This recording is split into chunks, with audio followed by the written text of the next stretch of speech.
तो दोस्तों कैसे आप सभी, आई होप आप लोग बेटर होंगे। तो हम फिर से एक नए डे के साथ, एक नए एनर्जी के साथ, एक नए टॉपिक के साथ फिर से पढ़ने को तैयार हैं। आज हम लोग टॉपिक कवर करेंगे मौर्य काल। ठीक है, धीरे धीरे हम लोग मौर्य काल तक आ चुके हैं, तो काफ़ी लंबा जर्नी रहा अभी तक। फिर भी हम लोग मौर्य काल तक आ चुके हैं। इससे पीछे हम लोग बहुत चीज़ कवर कर चुके हैं, नंद वंश, बहुत चीज़ें कवर कर चुके हैं। हम लोग तो पाक के इतिहास से स्टार्ट किए थे और आज यहाँ हम लोग पहुँच चुके हैं मौर्य काल तक, यानी बीच में काफ़ी चीज़ें हम लोग पढ़ चुके हैं। तो आज हम लोग मौर्य काल के बारे में पढ़ेंगे। मौर्य काल में हम लोग ये जानेंगे कि मौर्य काल में जो है सबसे महान राजा कौन कौन हुए। ठीक है, मौर्य काल में आपको पता होगा कि चंद्रगुप्त सबसे पहले आप नाम सुने होंगे, चंद्रगुप्त का जो सबसे महान राजा हुए। उसके बाद बिंदुसार आते हैं। बिंदुसार एक और पीछे बिंदुसार पढ़े थे, किसके में, पीछे हरेंग वंश में पढ़े थे। हरेंग वंश में जो बिंदुसार के बेटा अजातशत्रु था, अब अजातशत्रु का बेटा उदयन था। ये सब तीनों एक दूसरे को मार कर राजा बने हुए थे। बिंदुसार कौन थे? बिंदुसार का बेटा अजातशत्रु था और अजातशत्रु का बेटा उदयन था। ये सब क्या किए थे कि एक दूसरे को मार कर राजा बने हुए थे। अपने बाप को मारता था और फिर राजा बनता था, इस प्रकार से था। तो उसमें बिंदुसार पढ़े थे, लेकिन वो बिंदुसार नहीं है, यहाँ पे बिंदुसार अलग हैं। उसके बाद अशोक, महान अशोक जो है, उनके बारे में हम लोग आज पढ़े, मतलब मौर्य काल में हुए।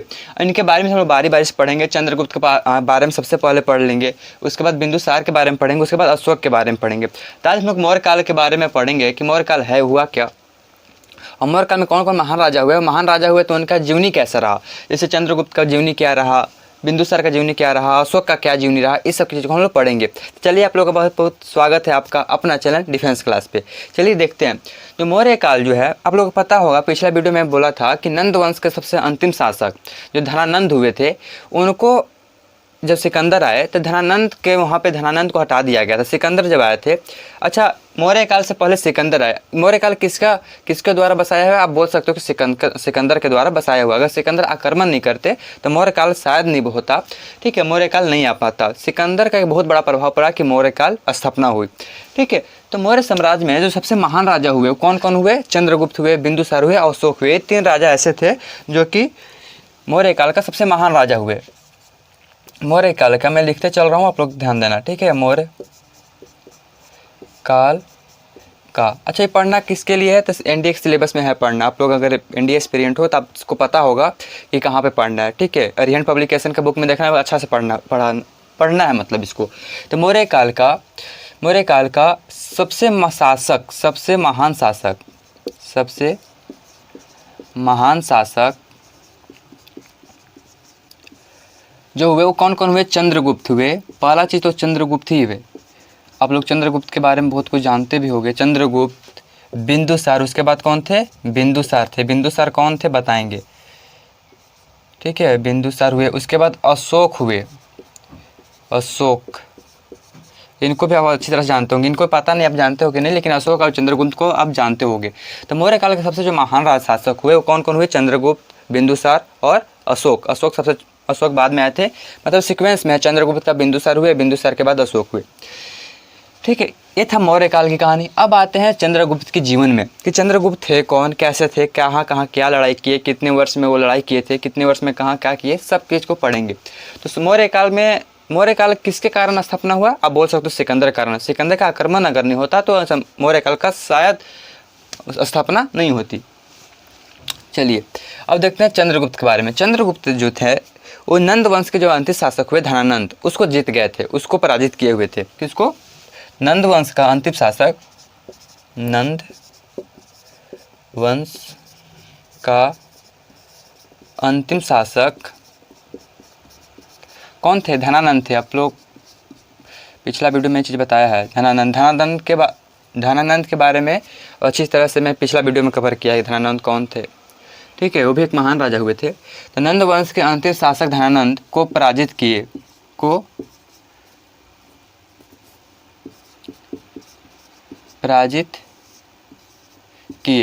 और एक के लिए मैं सॉरी बोलना चाहूँगा कि पिछला वीडियो में ये बोल दिया है कि उल्टी है। मुझे लगा कुछ इस प्रकार से हुआ कि जो अतिथि थी, मतलब सिकंदर जो था, वो 326 ईस्वी पूर्व, कितना? 326 ईस्वी पूर्व ठीक है। 326 ईस्वी पूर्व में भारत पे आक्रमण किया हुआ था। तो मैंने वहाँ पे बोल दिया, मैं पहले इसी चीज़ को लिखवाया था, लेकिन बाद में फिर रिप्लेस करके मैं बोला कि नहीं यहाँ पे 323 कर लो, बट यहाँ पे 326 ही होगा। अब मैं इस सब पूर्व के कारण मैं थोड़ा कंफ्यूज हुआ, इसके कारण वहाँ पे ऐसा हो गया। तो यहाँ पे आप लोग, मैं अगर पिछला वीडियो देखोगे तो यहाँ पे 326 कर लेना। और उनका जो मृत्यु होता है 323 ईस्वी की पूर्व में होता है, 323 ईस्वी पूर्व में होता है। ठीक है, बात समझ रहे हो। तो 323 ईस्वी पूर्व में उनका मृत्यु होती है और 326 ईसा पूर्व में वो भारत पे आक्रमण करते हैं। कौन? सिकंदर आक्रमण करते, तो उसका क्या इफेक्ट पड़ा, क्या चीज़ हुआ, पिछला वीडियो में है, इसके जस्ट पीछे वीडियो में सिकंदर का आक्रमण थंबनेल पे है, आप लोग जाकर देख सकते हो। चाहे फिर सर्च करना यूट्यूब पे सिकंदर का आक्रमण बाय डिफेंस क्लास चैनल आ जाएगा। तो नंद वंश का जो अंत शासक हुए धनानंद हुए, जिसको पराजित किए कौन? चंद्रगुप्त। सबसे पहला लड़ाई जो है वो चंद्रगुप्त जो है इसी के साथ लड़े हुए थे। नंद वंश के अंतिम शासक धनानंद के साथ लड़े हुए थे। ये लड़े कब थे? तो ये लड़े, तो अब लोग पता होगा कि जो जितने भी राजा हुए, नंद वंश, हर्यंक वंश, शिशुनाग वंश, वो मगध के सिंहासन के लिए लड़ रहे थे। मगध के सिंहासन के लिए ही एक दूसरे को मार पीट रहे थे या फिर पराजित कर रहे थे, तो मगध के सिंहासन के लिए। तो ये भी मगध के सिंहासन के लिए ही धनानंद से वो लड़ते हैं। चंद्रगुप्त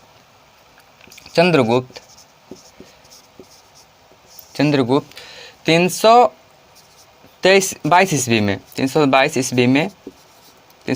पूर्व में चंद्रगुप्त 322 ईस्वी पूर्व में मगध का सिंहासन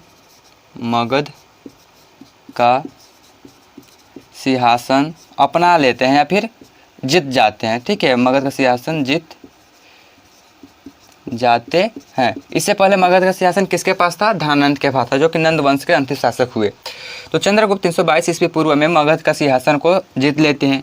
अच्छा, जब इस सिंहासन को जीत रहे होते हैं 322 ईस्वी पूर्व में, तो इनका एज मात्र 25 साल होता है। कितना होता है? 25 साल। उस समय इनका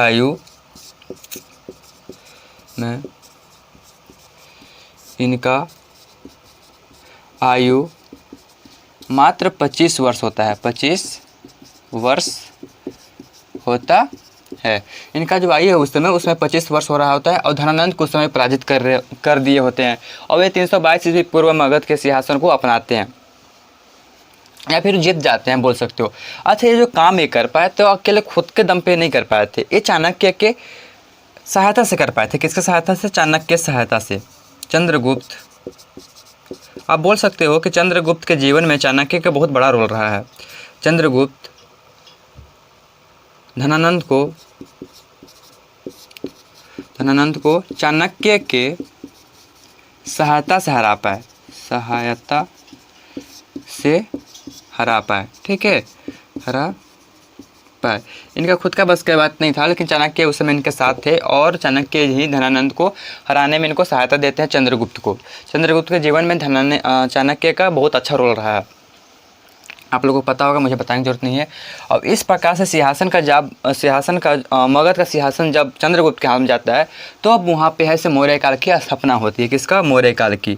तब कब? जब सिंहासन को अपना लेते हैं, जब धनानंद को ये जीत जाते हैं, धनानंद को पराजित करते हैं, तब सिंहासन पर मगध के सिंहासन में बैठते हैं और मौर्य काल की स्थापना हो जाती है उसके बाद ही। तब मौर्य काल की स्थापना करने वाले चंद्रगुप्त ही थे, आप ध्यान रखना इस चीज़ को। तब मौर्य काल की स्थापना होती है।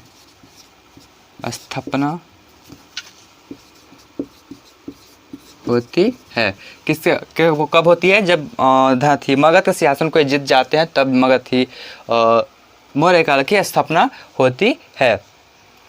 अब बात आता है कि जो चंद्रगुप्त थे क्या? कुछ लोग बोलते हैं कि नहीं, सो नीच जाति से आते थे, निम्न जाति से आते थे।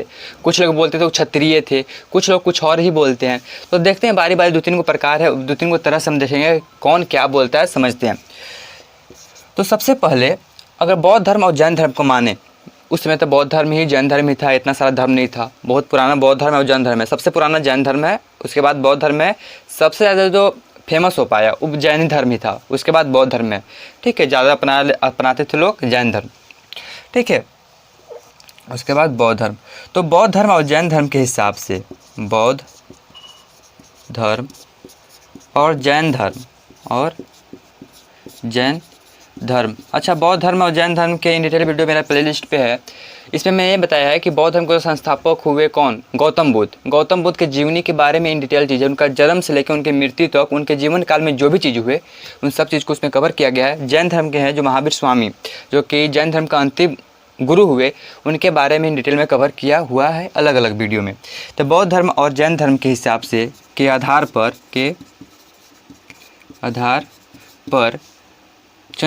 चंद्रगुप्त को क्षत्रिय बोला गया। क्या बोला गया? क्षत्रिय बोला गया कि नहीं। अगर जैन धर्म और बौद्ध धर्म को माने तो इसको बोला गया, इनको चंद्रगुप्त को क्षत्रिय हैं। लेकिन हाँ, दूसरी ओर और भी लोग थे जो कि इनको और कुछ और ही बोल रहे थे। तो दूसरी ओर जो है सो ब्राह्मण, अगर साहित्य के देखा जाए, ब्राह्मण का जो साहित्य था उसके हिसाब से अगर देखा जाए तो इसको हम लोग क्षुद्र बोलते हैं। क्या बोलते हैं? क्षुद्र। ब्राह्मण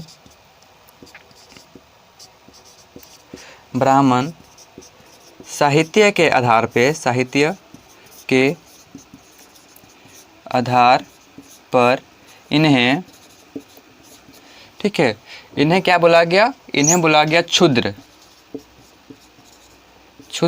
बोला गया। ठीक है, क्षुद्र का स्पेलिंग गलती शायद ये होता होगा, क्षुद्र द्र है ना, क्षुद्र, जिसे हम लोग क्या बोलते हैं? कुलोपन बोलते हैं। कुलोपन, किताबी भाषा देखा जाए तो कुलोपन बोलते हैं, कहा गया। ब्राह्मण साहित्य ये मानता है कि जो चंद्रगुप्त थे वो कुलोपन थे, क्षुद्र थे, और जबकि बौद्ध धर्म और जैन धर्म बोलता है कि नहीं वो क्षत्रिय थे। ठीक है, इसको आप मैं ऊपर से रेज कर सकता हूँ, आप लोग लिखना हो तो लिख सकते हो।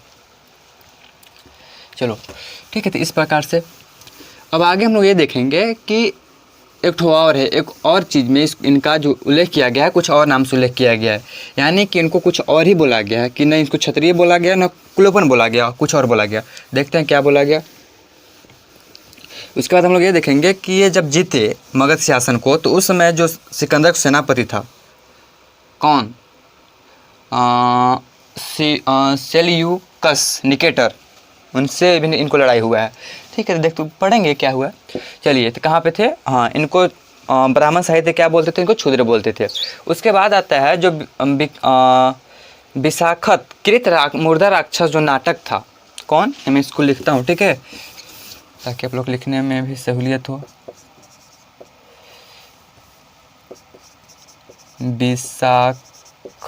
विशाखत ही ना है, नहीं, खदत कृत मुर्दा राक्षस, मुर्दा राक्षस, ये मुझे नाम याद नहीं हो रहा था इसको। ठीक है, कौन? विशाखदत्त कृत मुर्दा राक्षस नाटक। ठीक है, नाटक था एक, ठीक है, एक नाटक था। इसमें इन्होंने क्या बोला गया? चंद्रगुप्त को इनको बोला गया निम्न कुल या फिर ब्रिसल बोला गया। ठीक है, अब निम्न कुल का बोला गया कि निम्न कुल के हैं। ठीक है, कौन कुल का है? निम्न कुल का, निम्न कुल। अच्छा, जिसे हम लोग क्या बोलते हैं, किताब भाषा देखा तो ब्रिसल बोलते हैं। इन्हें बोला गया कि ये निम्न कुल का है, ब्रिसल हैं। ठीक है, विशाखदत्त कृत मुर्दा राक्षस नाटक जो है उसमें इनको निम्न कुल का बोला गया। बौद्ध धर्म और जैन धर्म बोलते हैं कि क्षत्रिय हैं, ब्राह्मण कुल बोलता है कि नहीं ये क्षुद्र थे, और जो ये विशाखदत्त कृत मुर्दा राक्षस जो नाटक था इसमें इनको बोला गया कि नहीं निम्न कुल के हैं, ब्रिसल हैं। ठीक है, इसके बाद देखते हैं इसके बाद क्या हुआ था। उसके बाद अब क्या आता है कि अब इनको होती है सेल्यूकस निकेटर से लड़ाई। ठीक है, अच्छा, ये लड़ाई जो हुआ कहाँ पे वर्णन है? ऐसे तो नहीं बोल सकते हैं, कहीं पे तो इसका प्रूफ होगा। तो हाँ, इसका प्रूफ है। अब इसका प्रूफ देखना अगर चाहते हो तो आप इसको देख सकते हो, एलिपिनियस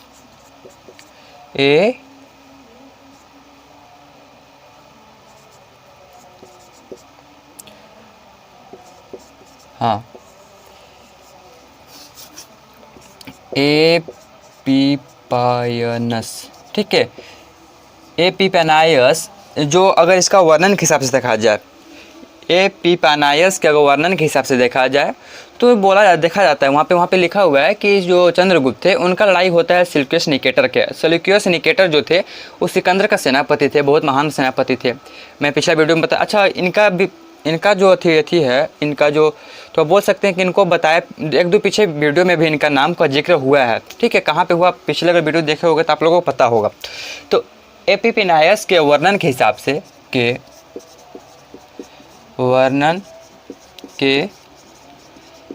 हिसाब से, ठीक है, एपिफेनायस के वर्णन के हिसाब से चंद्रगुप्त, आप लोग अगर मंदिर की आवाज़ सुनाई दे रही होगी तो आप लोग कंप्रोमाइज़ करना, क्योंकि अभी मंदिर में पूजा स्टार्ट हो गई, ठीक है, सुबह सुबह का समय है, पूजा स्टार्ट हो गई, इसमें मैं कुछ कर नहीं सकता। तो एपिफेनायस के वर्णन के हिसाब से चंद्रगुप्त और सिकंदर का सेनापति का नाम क्या था? सेल्यूकस था। यह ना था सेल्यूकस, निकेटर, ये सेनापति का नाम था, सिकंदर का सेनापति नाम था। तो सिकंदर का जब डेथ हो जाता है तो सेनापति उनका राजपट संभालता है, तो इनसे इनका लड़ाई होती है और उस समय ये हार जाते हैं। सेल्यूकस निकेटर जो थे वो हार जाते हैं, ठीक है। सेल्यूकस निकेटर में लड़ाई होती है, ठीक है, या फिर क्या युद्ध होता है लिखते हैं, लड़ाई अच्छा नहीं लगता, युद्ध होता है। और उस समय जो पराजित होते हैं वो होते हैं सेल्यूकस निकेटर। अच्छा, ये भी बड़ा महान मतलब चालाक आदमी थे कि ये क्या थे, ये जो हैं जब हार भी गए फिर भी अपना दिमाग लगाए और क्या किए, सब मैं आपको अभी बताता हूँ तुरंत। सेल्यूकस निकेटर उस समय हार गए थे, उस समय पराजित हो गए थे। इतिहास का चीज़ है, ऐसा ही वैसा वर्ड अच्छा लगता है, पराजित हो गए थे। जैसे हम मान लो कि लड़ाई भी तो बोल सकते हैं, युद्ध हुआ था, लड़ाई हुआ था, लेकिन हम लड़ाई बोलोगे तो आपको लगेगा छोटा चीज़ हुआ, बहुत बड़ा युद्ध नहीं हुआ। युद्ध मतलब है बहुत भीषण युद्ध हुआ, मतलब बहुत बड़ा समय से लड़ाई चला। पराजित कहने का मतलब है कि बुरी तरह हारे, और हार गए मतलब सिंपल सा हार गए, ठीक है, तो अच्छा नहीं लगता। इतिहास से इसमें इतिहास का वर्ड ही प्रयोग करना अच्छा लगता है। सेल्यूकस निकेटर उस समय पराजित हो जाते हैं, किससे? चंद्रगुप्त मौर्य से। जब ये हारते हैं तो ये क्या बोलते हैं कि आप मुझे 500 हाथी दे दो। किससे बोलते हैं? चंद्रगुप्त मौर्य से बोलते हैं कि 500 हाथी आप मुझे दे दीजिए, ठीक है। कितने? 500 हाथी लेकर सेल्यूकस निकेटर क्या किए, 500 हाथी लेकर, और ये जो हैं सो अभी अफगानिस्तान, बलूचिस्तान और सिंधु नदी, ठीक है, पूर्वी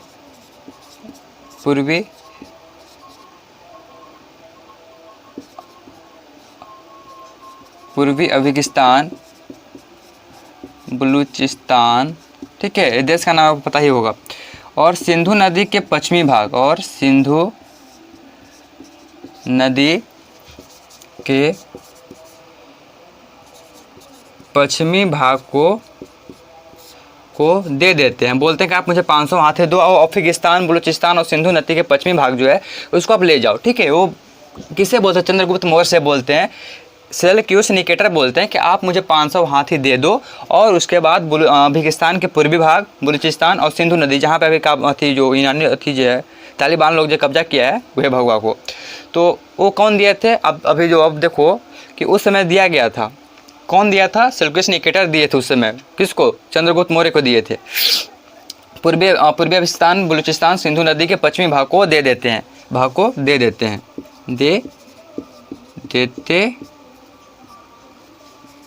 ठीक है। 500 हाथी लेते हैं और बोलते हैं कि आप इस भाग को ले जाओ। उससे उनको फिर हार जाते हैं तो सोचते हैं कि कुछ तो फायदा हो जाए, तो 500 हाथी उनको मिल जाती है। इसके साथ एक और दिमाग लगाते हैं कि चंद्रगुप्त मौर्य से अपनी पुत्री का शादी कर देते हैं। ये चंद्रगुप्त मौर्य से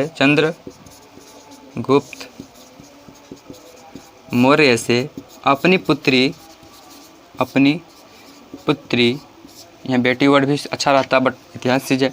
ये चंद्रगुप्त मौर्य से अपनी पुत्री का विवाह करा देते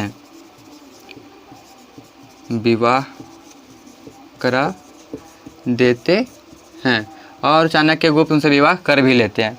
लेकिन हाँ, चाणक्य गुप्त विवाह तो करते हैं, लेकिन उस समय ये नहीं बोलते हैं कि चलो उसका अलग बात है, छोड़ के बाद में कभी बता देंगे। ये चंद्रगुप्त मौर्य से अपनी पुत्री का विवाह भी करा देते हैं। तो इस प्रकार से मौर्य काल चंद्रगुप्त के जीवन के बारे में। तभी तो इनका विवाह ही तक आया है। उसके बाद ये बहुत सारी लड़ाई भी लड़ते हैं, बहुत सारी चीज़ जीतते भी हैं, बहुत सारी चीज़ अपत भी करते हैं, बहुत सारी हरकत करते हैं चंद्रगुप्त मौर्य। तो चंद्रगुप्त मौर्य के बारे में अभी आधा कहानी हुआ है, आधा कहानी भी बाकी है, तो उसका पार्ट 2 लाना पड़ेगा। कैसे आप लोग देख रहे हो कितना लंबा वीडियो बन चुका है, ठीक है। इसको कितने में फास्ट करूँ, फिर भी इसमें पॉइंट लिख लेता हूँ ताकि एक्स्ट्रा चीज़ ना हो पाए, इसको पॉइंट बाई पॉइंट चल पाए, जो कि सब चीज़ कंप्यूटर के हिसाब से अगर देखा जाए तो सब चीज़ इंपॉर्टेंट है। तो इसका जो अगला वीडियो आएगा इन्हीं के आएगा, तो इसका पार्ट 2 आएगा वीडियो। इसके बाद हम लोग पढ़ेंगे कि जब इनका विवाह होता है तो उसके बाद क्या क्या होता है, ठीक है। बहुत सारी चीज़ें हुए हैं, तो उसके बाद देखेंगे। उसके बाद इनके राज्य में जो सेनापति थे उनके हाथ से उनसे हाथ से लिखा हुआ एक किताब भी है। उस किताब का क्या नाम है, उनमें क्या जिक्र किया गया है, ठीक है, सब चीज़ पढ़ेंगे। सेनापति क्या नाम था, क्यों ऐसा किया, और क्यों उनको नाम मतलब उनको क्यों किताब लिखना पड़ा, इन सब चीज़ को पढ़ेंगे अगला वाला वीडियो में, पार्ट 2 में। तो आज के लिए तो बस इतना ही। तब तक पढ़ाई करते रहें। All the very best. Thanks for watching this video.